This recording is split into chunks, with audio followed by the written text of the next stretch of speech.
Alright, AOTP squad, welcome back for another episode of AOTP for Dummies.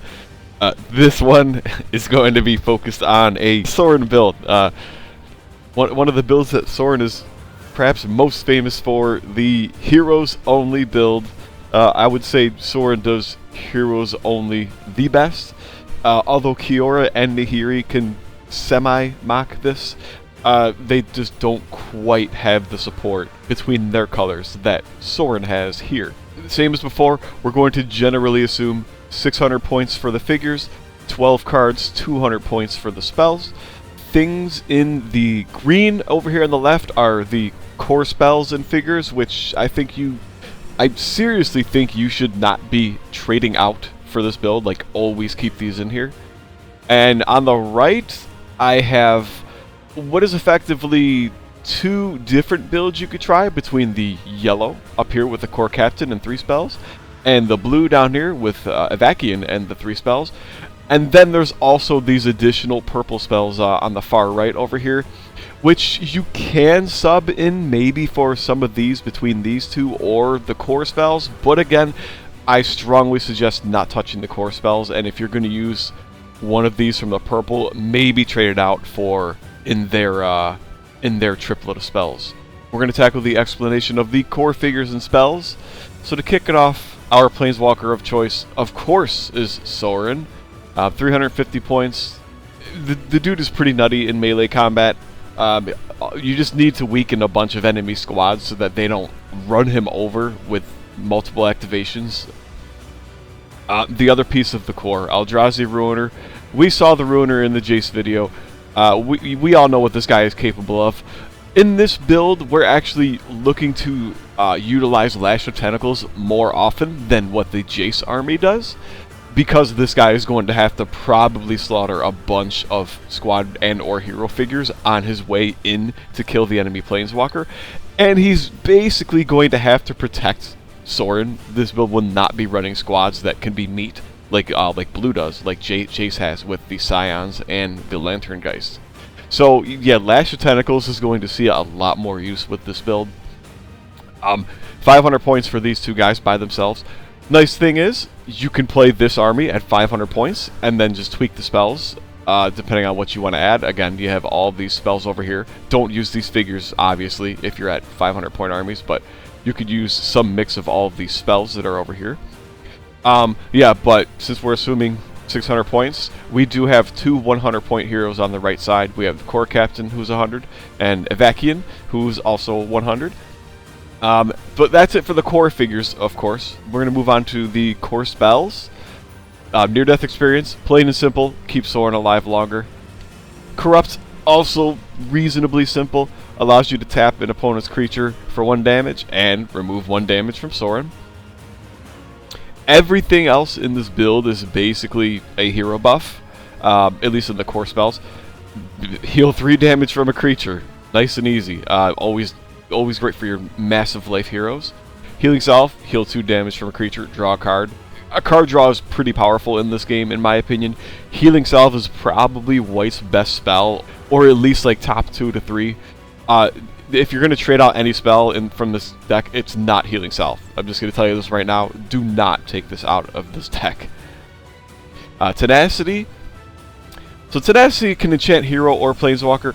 Creatures you control get +1 power while attacking. Figures engage with the enchanted figure. Don't use the enchant planeswalker aspect of this. 95% of the time this is going on the Ruiner or your other hero if you have an additional hero in the build. This is always just to give your melee heroes an additional +1 power, because your hero creature, like the enchanted figure itself, is a creature you control that is engaged, right? That is engaged with another figure. So by putting Tenacity on, let's say the Ruiner, if you walk him into an engagement, he automatically mates the conditions for Tenacity to get +1 power on that engagement. So this basically turns into give your enchanted hero +1 power. Swift Justice, when you have heroes with 4 or more power, Swift Justice is a shit ton of great healing as long as you get a reasonable attack roll. When you got the Ruiner rolling 6 to up to 7 or 8 dice sometimes, he's gonna pretty consistently deal 3 damage and heal off, therefore 3 damage in melee combat. This is the easiest 5-point include I've ever seen for this deck, honestly. Chaplain's Blessing, another very powerful hero card. This probably competes with Healing Salve in this deck as far as being one of the best cards for heroes only. Now, Healing Salve is creature agnostic. It just says pick a creature, remove 2 damage. So this works with squads. Chaplain's Blessing only works with heroes, so please keep that in mind. But yeah, removing up to 2 damage from a hero and giving it +1 power basically permanently, because there's no real way to remove a +1 power counter in the scope of official AOTP other than destroying the creature, of course. Yeah, this is basically just remove 2 damage and give your hero permanent +1 power. Excellent card. 20 points. Yeah, it's more expensive than Healing Salve, but it's also just so powerful and useful for this deck. Another card you don't remove. Do not remove this card from this deck. Hope Against Hope. Hidden enchant. Whenever the hero is attacked, you may flip this over, and at the start of the creature's next turn, you may destroy it and remove up to 2 damage from that creature. It's probably, if you're considering removing anything from this deck, this might be my choice to exchange out. I still like this one quite a lot because this is only for heroes, so it's not really going to see much use in other decks, and frankly it's pretty good for heroes only, considering it's still removing 2 damage for you. You need your heroes to survive as long as possible, so this is still very in line with what the army wants. It's just probably, considering it's a hidden enchant that requires your opponent to attack before you can even actually try and use it, before you can actually try and use its effect to remove 2 damage, it's kind of slow. If you draw it too late, it kind of sucks if your hero has 3, 4, 5 damage. They probably won't survive into their next turn to be able to use its effect. Despite it being maybe the weakest card out of the core 9, it's still very tough to consider removing this, in my opinion. The last one in the core 9, Survive the Night. This is probably one of the top 3 or 4 cards for the core 9. I think this is extremely helpful for preemptively protecting your hero, where a lot of the other cards will heal your hero after they've taken damage. They basically require that your hero have taken damage before they can do anything. Survive the Night will actually give them upfront protection, which is something this deck is severely lacking, and there really isn't much else in AOTP that can offer this, which is why this is the only card in this deck that does this. This deck really does need a little more of this, a little more toughness buffs for heroes, but AOTP does not supply any option for that for white and black. So here we are.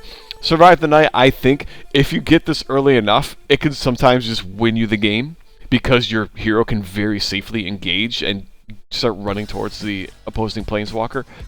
In games where you don't see this, or it's like your bottom 2 or 3 cards of your library, I think I tend to have a much tougher game, and I'm like blowing through a lot more of my heal spells when I don't get this soon enough, when I'm looking to engage with my heroes. The major thing that stinks about this deck is that Survive the Night is like your only front-loaded protection. Everything else is reactionary protection, which means that your heroes, some of them are kind of squishy, like 6 life, 3 toughness on AVACYN and Core Captain, depending on which one you pick. We'll talk about that soon. But 6 life, 3 toughness it's pretty burstable for any color that's not blue and potentially white. Blue and white are a little bit lower on power buffs. White still has stuff like Inspired Charge and Blessing and Divine Favor, so they can stack power, as if they draw the right cards. But red, green, and black are going to have a much easier time chewing through 6 life, 3 toughness. And if you don't get this in time, especially against red and green, who are more often using attack dice and combat to kill your heroes, it really hurts to not have this card sooner in those situations. All done with the core spells. So we have basically one of 2 branches you're going to use with these core 2 figures and 9 cards. So you either choose what's in the yellow box and add that into the army and you have a full build, or you choose everything that's in the blue box and add that into the army and you have a full build. So option 1 up here, Core Captain. What we're going for with Core Captain, right? So Bro has flying and ride the currents. We're going to completely ignore Air Raid for this build. Air Raid is mostly for mixed hero and squad builds, which if you've watched most of my streams, YouTube videos, I'm not really a huge fan of mixing heroes and squads. Just know that Air Raid, we're ignoring it. We frankly don't care that it doesn't do anything.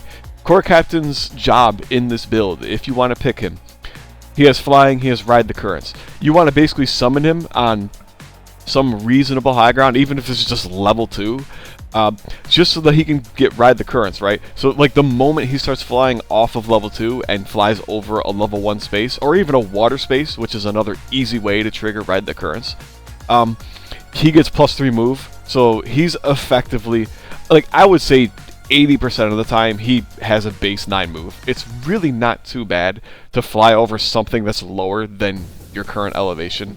9 move and flying, 6 power is the terrifying thing. So we're missing something with the Ruiner here, right? Mobility. Blue, like with our Jace build, if you haven't seen my Jace video, by the way, go watch that. But it'll kind of explain why Core Captain works better in this build here than the Ruiner as a Planeswalker Assassin. But the Ruiner can't be a Planeswalker Assassin like he can with the Jace Blue army, because white and black don't have Ghostly Wings or Essence Flux or really anything to provide like weird like teleportation or flying shenanigans for the Ruiner.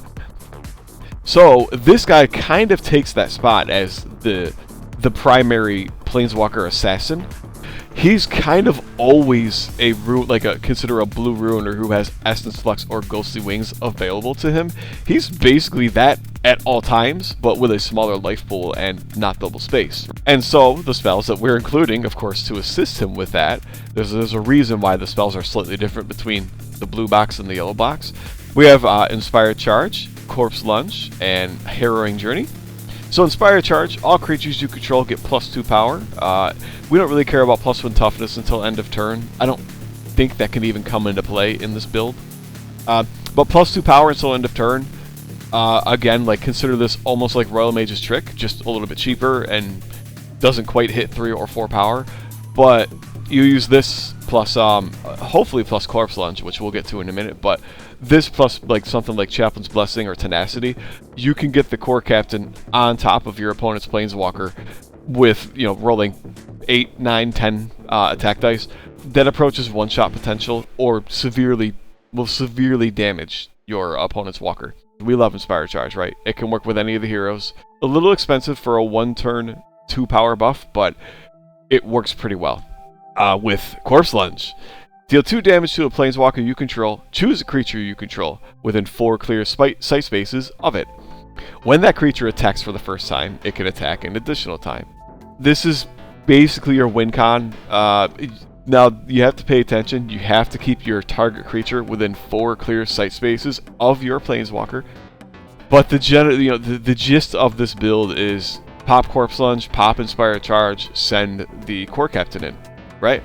He's rolling 8 dice just on that, on that combo alone. He's rolling 8 dice 2 times. That's basically casting double attack plus Titanic growth levels of broken. If your opponent can block this combo by surrounding their Planeswalker with creatures, and then you just double attack creatures to kill them in order to open a slot.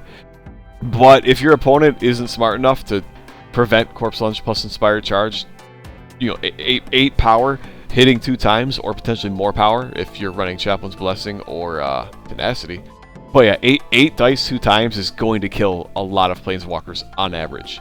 And our third spell, Harrowing Journey. Hero gets +3 move, and at the end of that enchanted creature's turn, deal 1 damage. So this works well with the Core Captain. Again, flying plus what is effectively going to be 12 move when you combine with his Ride the Currents.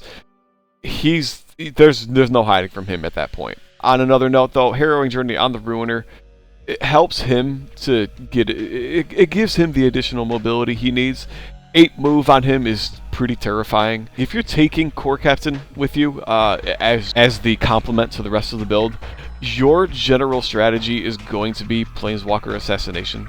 and these spells, plus of course the core captain, all assist with trying to get around your opponent's creatures and just killing the Planeswalker as fast as possible. The yellow build, you're generally going for high mobility, high power Planeswalker assassination. Blue build now. So blue build, our hero is AVACYN. So AVACYN, she is pretty similar to core captain.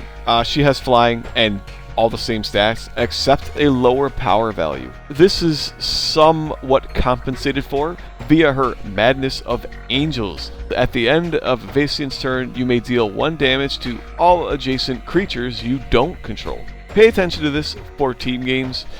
If you're playing with a teammate, you have to be careful that you don't destroy or damage your teammates' creatures, because you don't control those creatures. They're only friendly to you.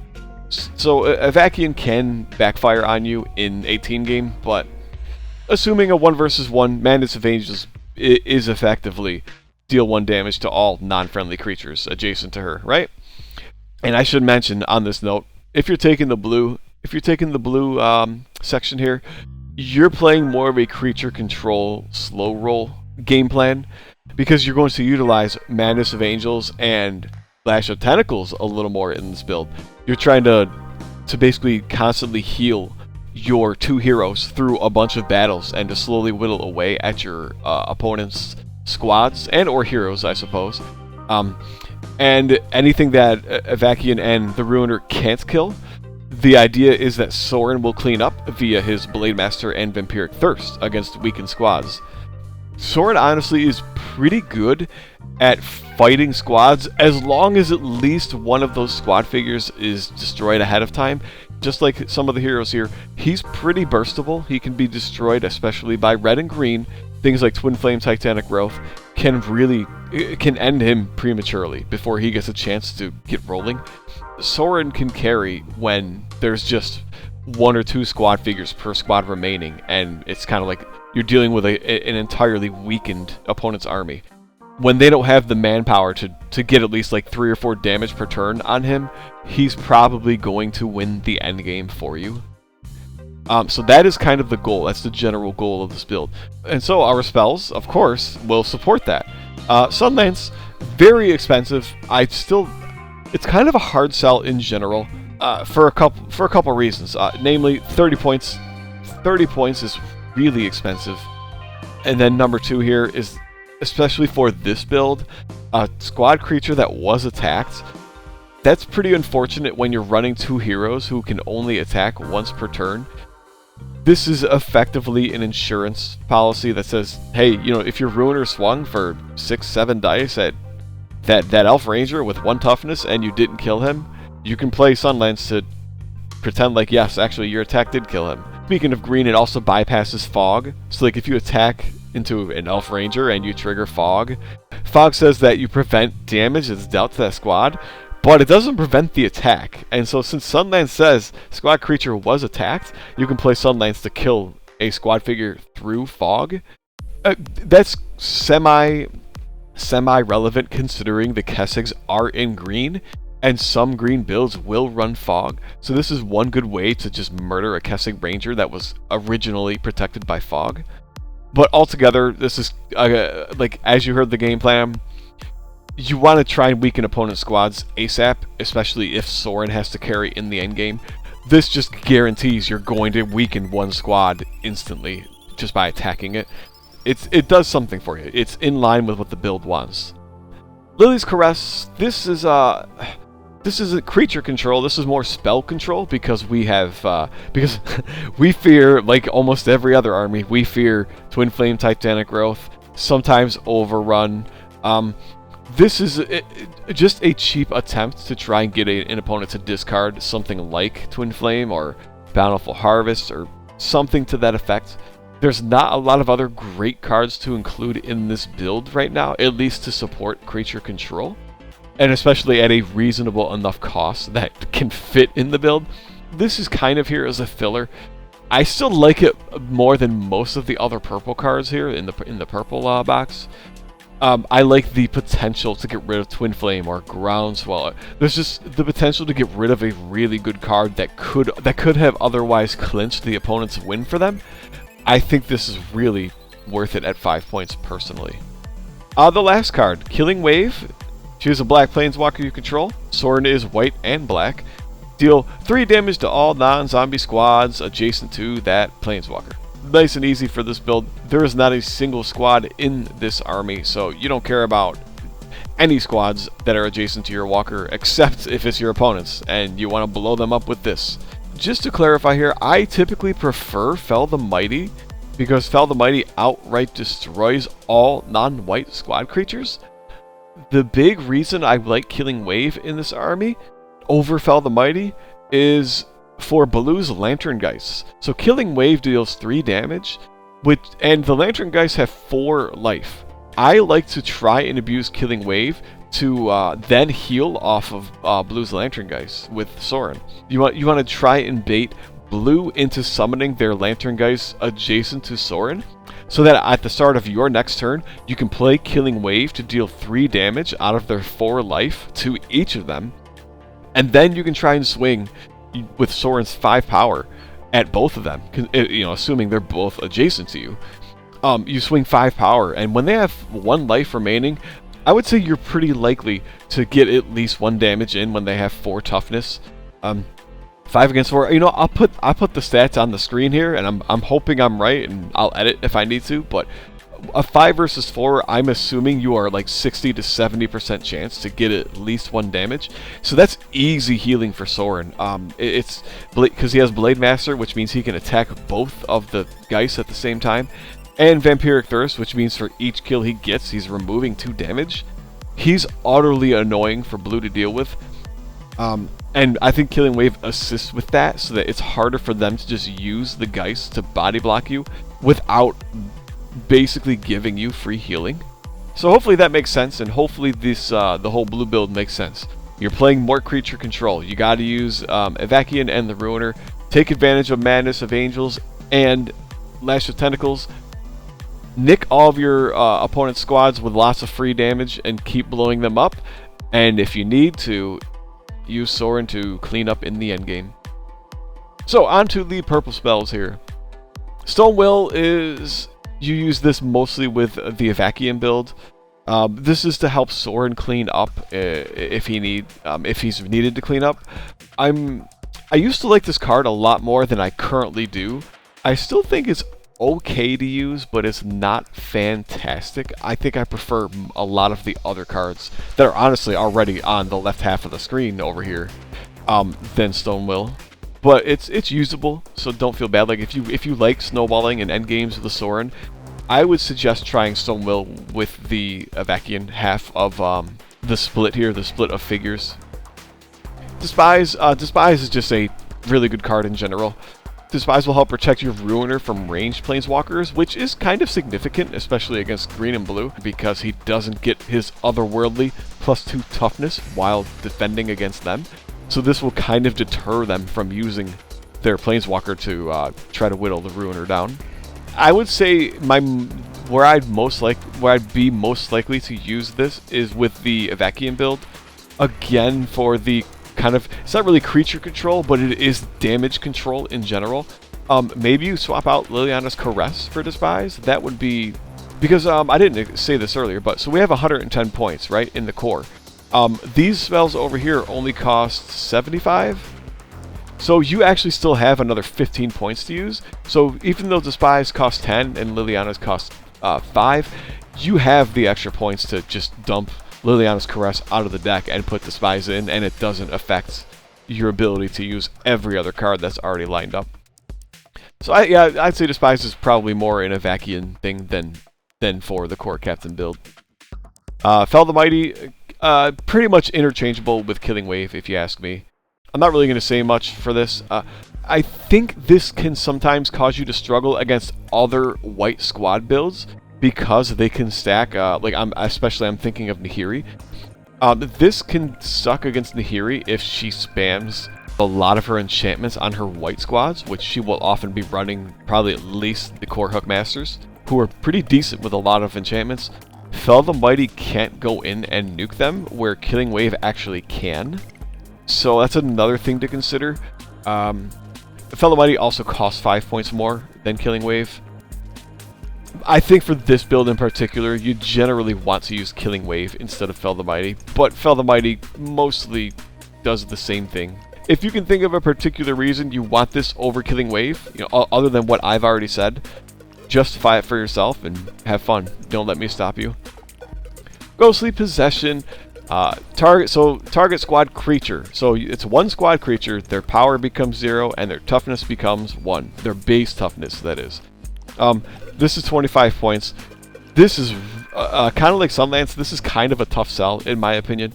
The primary reason you use this, and I will also say, by the way, this probably mostly goes in the AVACYN build, but I would say the primary reasons you use this are to combine with Swift Justice, because you have lifelink, you want to be able to do as much damage in one attack as possible.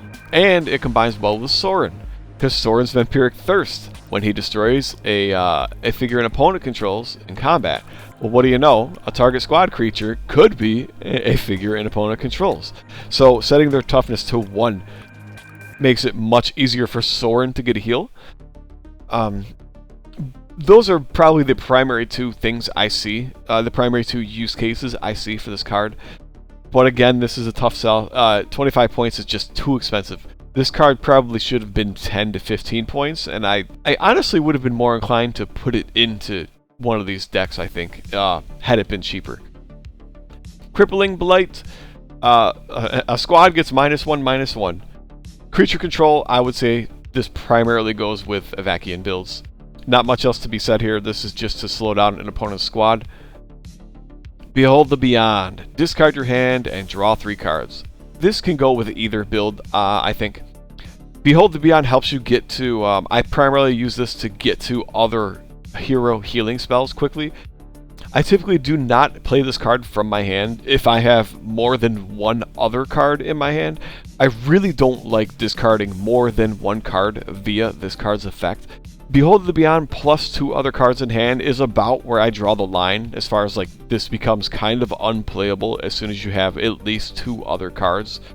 But I have had games where I'm burning through all of my healing sorceries and stuff. So yeah, a lot of these sorceries in this deck you can burn through them pretty quickly if your opponent is constantly nagging your heroes.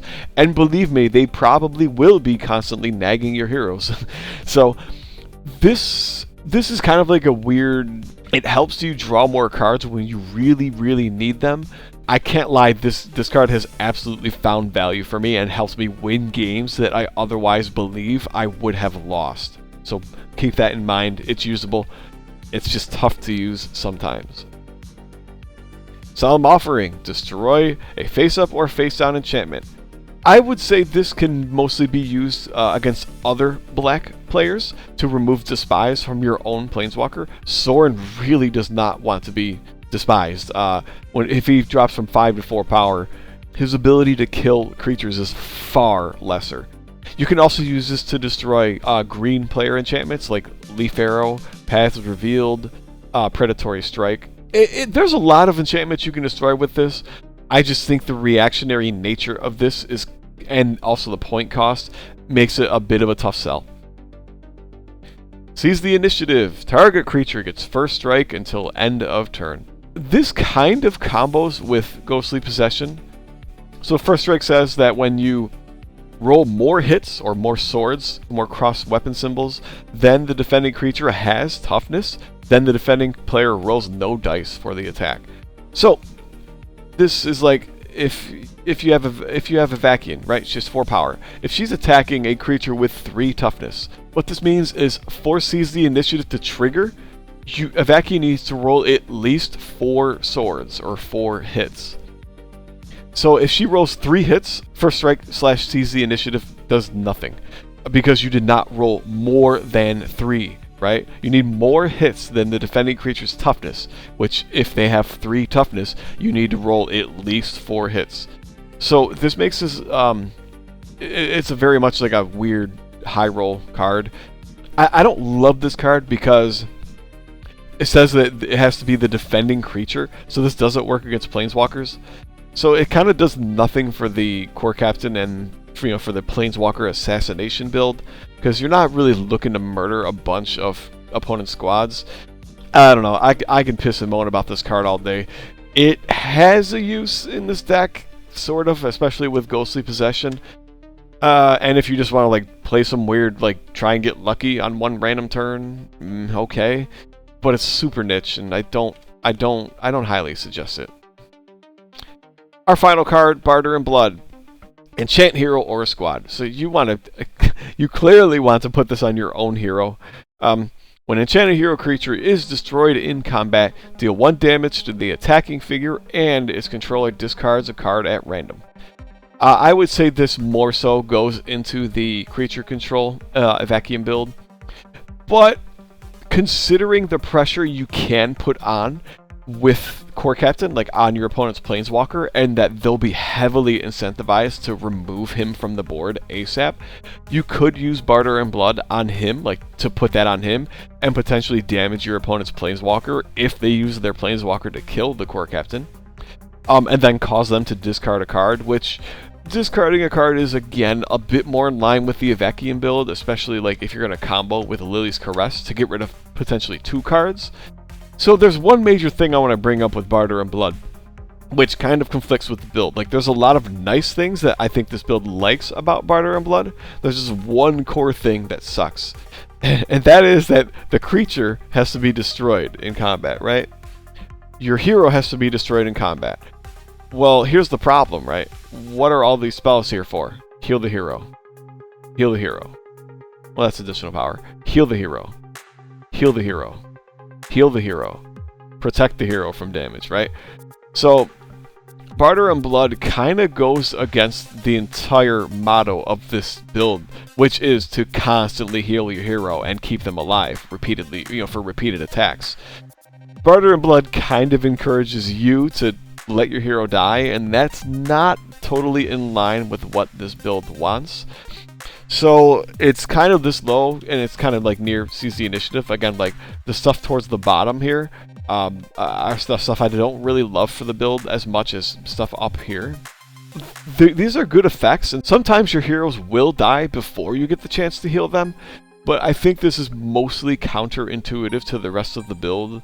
However, it can deter your opponent from killing your hero when maybe you don't have enough healing in hand, or you don't have Survive the Night ahead of time. So Barter in Blood might help to protect your hero until you get the healing and or Survive the Night in hand. I've found that I'm kind of conflicted with how good this card is with Sorin Heroes Only. That's the end of the discussion. Let me know in the comments below what you think of this build, whether any spells or perhaps other creature additions that should be considered. Thanks for sitting through this unhinged rant on AOTP for Dummies, and we'll catch you in the next one.